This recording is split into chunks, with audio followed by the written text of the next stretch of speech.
Assalamualaikum warahmatullahi wabarakatuh. Alhamdulillahi bi ni'matihi tatimmus shalihat.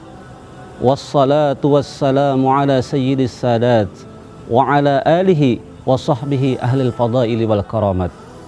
Ashhadu an la ilaha illallah wahdahu la syarikalah wa ashhadu anna sayyidana wa nabiyyana Muhammadan abduhu wa rasuluh la nabiyya ba'dah. Allahumma salli wa sallim wa barik ala sayyidina Muhammadin wa ala alihi wa sahbihi ajma'in. Subhanaka la ilma lana illa ma 'allamtana innaka antal alimul hakim. Wa la hawla wa la quwwata illa billahil aliyyil azim. Rabbana shrah lana sudurana wa yassir lana umurana wahlul 'uqdatam min alsinatina yafqahu aqwalana. Rabbana zidna ilman nafi'a warzuqna fahman kamila birahmatika ya arhamar rahimin. Para pemirsa TV Tabalong rahimakumullah, semoga kita sama-sama dirahmati oleh Allah Subhanahu wa taala. Amin, Allahumma amin. Alhamdulillah, puji syukur kita panjatkan kehadirat Allah Subhanahu wa taala yang senantiasa memberikan kepada kita nikmat zahir maupun batin, baik yang kecil maupun yang besar. Baik nikmat itu kita sadari ataupun tidak, setiap saat kita tidak pernah terlepas daripada nikmat Allah Subhanahu wa taala.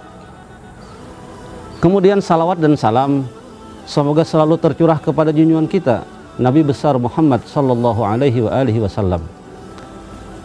Mari kita bersalawat kepada Rasulullah sallallahu alaihi wasallam. Allahumma salli ala Muhammad, ya Rabbi salli alaihi wasallim. Allahumma salli ala Muhammad, ya Rabbi salli alaihi wasallim. Allahumma salli wa sallim wa barik alaihi wa ala alihi. Semoga dengan salawat yang kita haturkan kepada junjungan kita Rasulullah sallallahu alaihi wasallam, kita akan mendapatkan kebahagiaan, keselamatan dan keberkahan hidup dari Allah Subhanahu wa taala baik di dunia maupun di akhirat. Dan mudah-mudahan kita dikumpulkan oleh Allah Subhanahu wa taala bersama beliau di yaumil qiyamah dan di dalam surganya Allah Subhanahu wa taala. Amin, Allahumma amin. Pemirsa TV Tabalong rahimakumullah, di dalam Al-Quran Allah Subhanahu wa ta'ala mengingatkan kita bahwasanya tujuan manusia diciptakan di dunia ini adalah untuk beribadah kepada Allah Subhanahu wa ta'ala, di mana Allah Subhanahu wa ta'ala berfirman, wa ma khalaqtul jinna wal insa illa liya'budun. Artinya tidaklah aku ciptakan jin dan manusia kecuali untuk beribadah kepadaku. Makna ibadah adalah segala perbuatan dan ucapan yang dilaksanakan sesuai dengan ajaran dan petunjuk daripada Rasulullah sallallahu alaihi wasallam, dan tujuannya hanya mengharapkan ridha Allah Subhanahu wa taala, atau dengan bahasa lainnya lillahi taala. Menurut para ulama, hukum itu ada terbagi kepada 5. Yang pertama wajib. Wajib adalah apabila dikerjakan mendapat pahala, dan apabila ditinggalkan mendapatkan dosa. Yang kedua adalah sunnah. Sunnah itu adalah ma yusabu ala fi'lihi wa la yu'aqabu ala tarkihi. Dan apa yang dikerjakan mendapatkan pahala, dan apabila ditinggalkan tidak berdosa. Kemudian hukum yang ketiga adalah haram. Apabila dikerjakan berdosa, apabila ditinggalkan mendapatkan pahala. Dan yang keempat adalah makruh. Apabila ditinggalkan mendapatkan pahala, dan apabila dikerjakan tidak berdosa. Dan yang terakhir adalah mubah.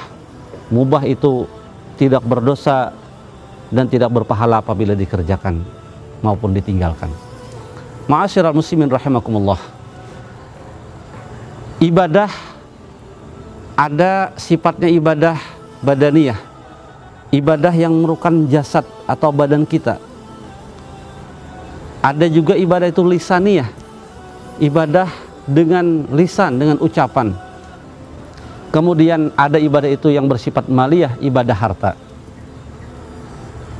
Pada kesempatan ini kita akan membicarakan di antara sunnah-sunnah Rasulullah Sallallahu Alaihi Wasallam yang mana ibadah itu sangat mudah untuk dikerjakan atau enteng dalam pelaksanaannya, namun fadilat dan keutamaan serta pahalanya sangatlah besar, sebagaimana yang dijanjikan oleh Allah maupun dalam sabda Rasulullah Sallallahu Alaihi Wasallam. Yang pertama ibadah tersebut adalah qiraatu subhanallah wa bihamdih subhanallahil azim. Membaca zikir yaitu subhanallah wa bihamdih subhanallahil azim. Zikir itu bisa dengan hati, bisa juga dengan lisan. Menurut Syekh Sulaiman Kurdi dalam kitabnya Tanwirul Qulub, zikir yang paling afdal itu diucapkan dengan lisan dan diikuti dengan hati.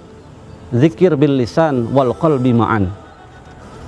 Dalam hadis Rasulullah SAW bersabda, kalimatani khafifatani fil lisan saqilatani fil mizan subhanallah wa bihamdi subhanallahil azim. Ada dua kalimat kata Rasulullah, apabila diucapkan ringan di lisan tapi berat sekali dalam timbangan amal. Dua kalimat tersebut adalah subhanallah wa bihamdi subhanallahil azim yang keduanya. Jadi kita bisa mengucapkan ini kapan saja, sambil berjalan, sambil berbaring, sambil duduk, kita bisa mengucapkan zikir ini subhanallah wa bihamdi subhanallahil azim. Ringan di lisan tapi sangat berat sekali dalam timbangan amal ibadah kita nanti di yaumil mizan. Hadirin rahimakumullah, pemirsa TV Tabalong yang dirahmati oleh Allah Subhanahu wa taala. Ibadah yang kedua adalah sunat yang kedua yang sangat baik sekali, itmamul wudu wa qiraatu du'aihi, menyempurnakan wudu dan membaca doanya. Jadi kita dalam berwudu itu menyempurnakan wudu itu, apabila wudu kita itu sempurna, maka dalam hadis Rasulullah bersabda, air wudu itu kalau kita membasuh muka maka dia akan merontokkan dosa-dosa yang ada di muka kita, misalnya dosa mata, dosa yang ada di mulut kita ketika berkumur-kumur, kemudian dosa yang ada di tangan kita, semuanya berjatuhan seiring dengan wudu. Air wudu tadi menetes daripada anggota wudu yang kita laksanakan, yang kita kerjakan. Kemudian jangan lupa ketika berwudu supaya afdal jangan sambil berbicara. Kemudian jangan israf, jangan berlebih-lebihan, jangan boros dalam menggunakan air. Apalagi air itu air wakaf. Jangan sampai kita berlebih-lebihan. Kemudian jangan lupa kita setelah selesai berwudu dengan sempurna tadi, jangan sampai ada bagian wudu yang tidak basah, seperti bagian muka, kemudian tangan sampai siku, kemudian kaki juga sampai mata kaki, harus benar-benar basah semua daripada air wudu yang kita kerjakan. Kemudian membaca doa selesai berwudu dengan doa yang sudah kita hafal bersama-sama, yaitu asyhadu an la ilaha illallah wahdahu la syarikalah wa asyhadu anna sayyidana Muhammadan abduhu wa rasuluh. Allahumma ja'alni minat tawabin wa ja'alni minal mutatahhirin wa ja'alni min ibadikas salihin. Ya Allah, jadikanlah aku termasuk orang-orang yang bertaubat, jadikan aku termasuk orang-orang yang mensucikan diri, dan jadikan aku termasuk orang-orang yang soleh, yang hamba-hambamu yang soleh. Ma'asyiral muslimin rahimakumullah. Yang ketiga adalah salatul jamaah fil masjid, salat berjamaah di masjid. Nah, ini juga sangat besar sekali pahala dan keutamaannya. Rasulullah bersabda, salatul jamaah afdalu min salatil fardhi bi 27 darajah. Salat berjamaah dibandingkan dengan salat sendirian 27 derajat, 27 kali lipat keafdalan dan keutamaannya daripada salat sendirian.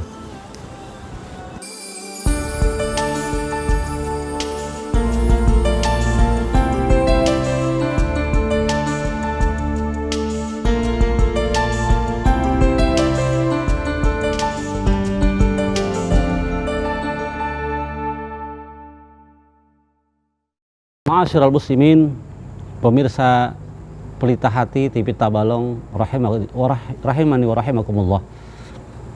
Di samping kita mendapatkan fadilat dan keutamaan pahala yang sangat besar dalam salat berjamaah yaitu 27 derajat, kita juga mendapatkan fadilat dan keutamaan yang lain. Di antaranya adalah kita telah melakukan syiar Islam, kemudian kita mendapatkan pahala silaturahmi bersama jamaah yang lain, kemudian kita mendapatkan pahala merapatkan dan meratakan shaf, kemudian kita juga mendapatkan pahala i'tikaf. Di dalam salat berjamaah kita diajarkan untuk taat dan patuh kepada imam. Artinya kita tidak boleh mendahului daripada imam. Tapi pada kesempatan yang sama, apabila imam itu salah atau keliru dalam rakaatnya maupun dalam bacaan yang dia baca, maka makmum boleh membenarkan atau membetulkan bacaan imam tersebut. Tapi dengan catatan ada cara-cara tertentu, tidak boleh dengan cara-cara sembarangan. Misalnya apabila imam salah kelebihan rakaat, makmum bisa mengucapkan subhanallah, atau bagi ibu-ibu dengan menepukkan bagian daripada tangan ke bagian tubuhnya. Kemudian apabila imam itu keliru ataupun tidak bisa menyambung ayat yang dia baca, maka makmum boleh melanjutkan bacaannya. Ma'asyiral muslimin rahimakumullah, itu adalah salat berjamaah, di mana Allah Subhanahu wa taala berfirman, wa ta'awanu 'alal birri wat taqwa wa la ta'awanu 'alal ismi wal 'udwan. Bertolong-tolonglah kalian dalam berbuat ketakwaan, dan tolong-menolonglah kalian, jangan tolong-menolong dalam berbuatan dosa dan permusuhan. Inilah salah satu ajaran salat berjamaah yang luar biasa, yakni merapatkan barisan, merapatkan shaf, artinya memantapkan ukhuwah Islamiyah, persatuan dan kesatuan umat. Sehingga dan persatuan dan kesatuan umat ini akan membawa kepada kebaikan, akan membawa kepada keberhasilan dalam kehidupan sosial bermasyarakat, berbangsa dan bernegara.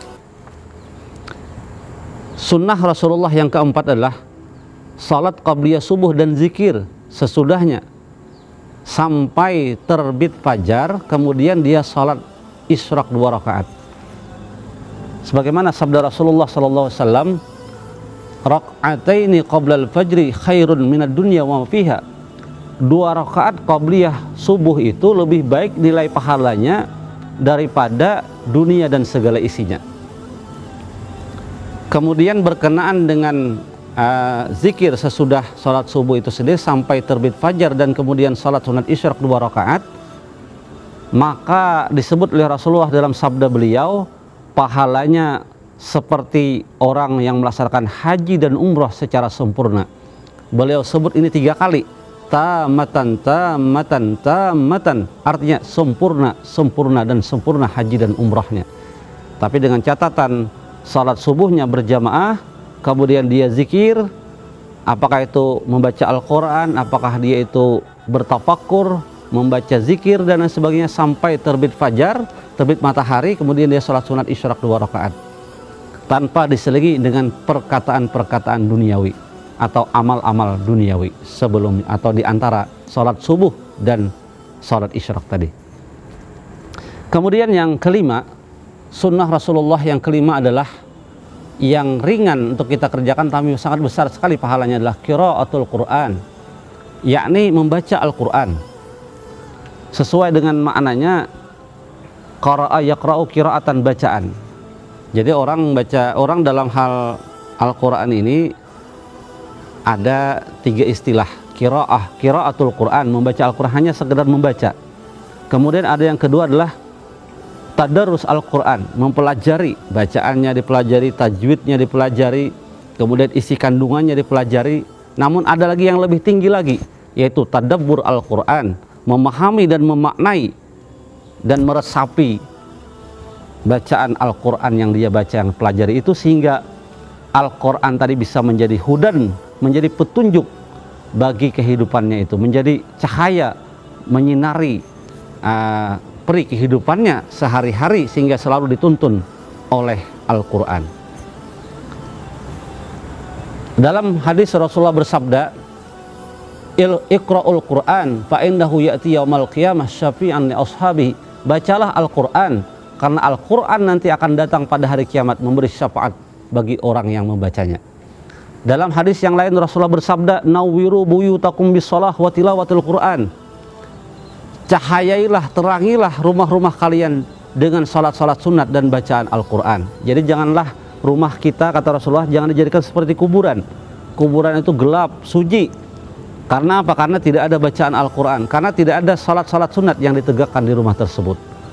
Kemudian yang ketiga, sabda Rasulullah SAW, khairukum man ta'allamal Qur'ana wa 'allamahu. Sebaik-baik kalian adalah orang yang belajar dan mengajarkan Al-Quran. Ma'asyiral muslimin rahimakumullah.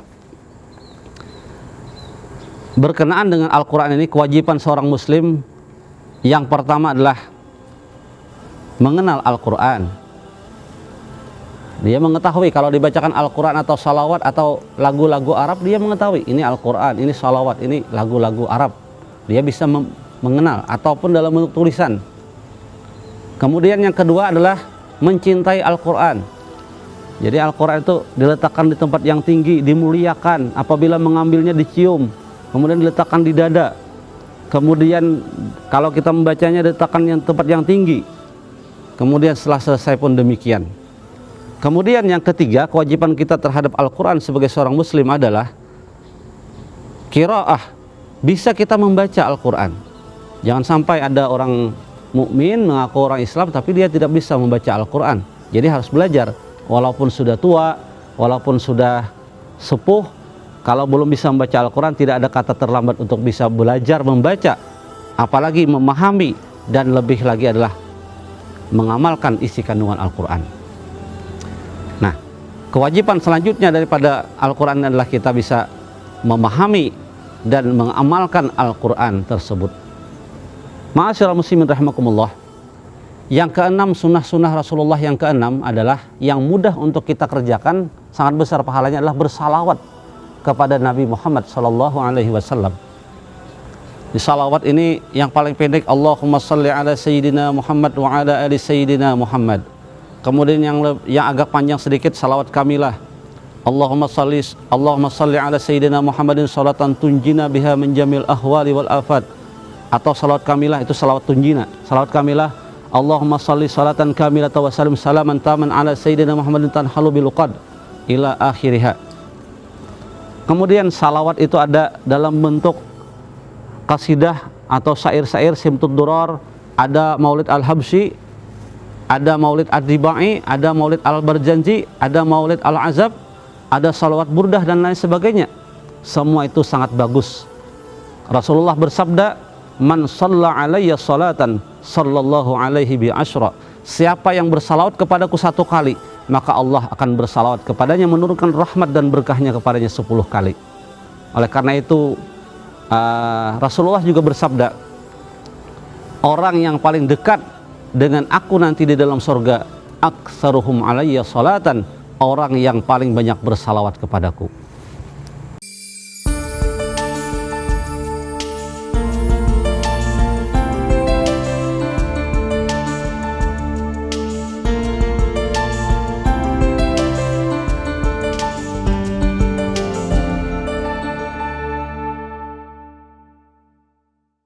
Ma'asyiral muslimin, pemirsa TV Tabalong rahimani wa rahimakumullah, semoga kita sama-sama dimuliakan dan dirahmati oleh Allah Subhanahu wa taala.